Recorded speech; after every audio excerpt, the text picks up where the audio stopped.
ذرا سوچئے تو، اللہ پاک نے القرآن میں مچھر کی مثال دی ہے، کہا کہ وہ نہیں شرماتا کہ ایسی شے کی مثال دے جو مچھر سی معمولی اور چھوٹی ہو۔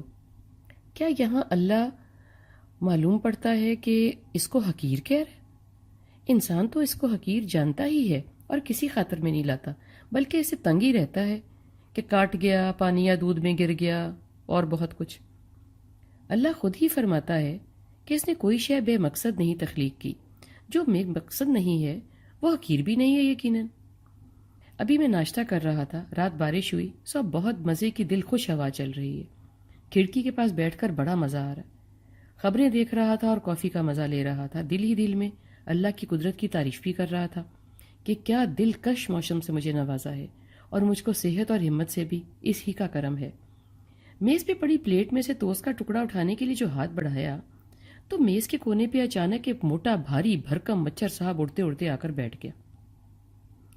اس کو پرواز کرتے آتے میں نے نوٹ کیا وہ ایک توانا، صحت مند اور نوجوان شخصیت کا مالک ہے۔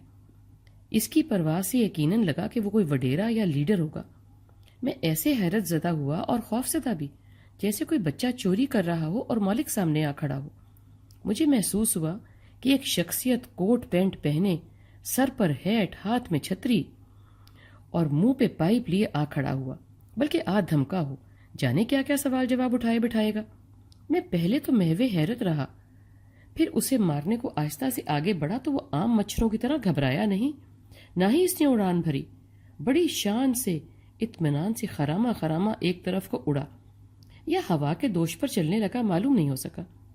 معلوم ہو ہی جاتا اگر میں حیرانیوں کے جنگل میں غوطے نہ کھا رہا ہوتا۔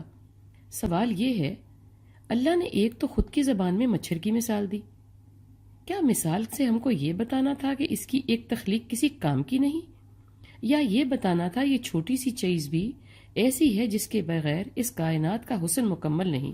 سوچندان لگائیں تو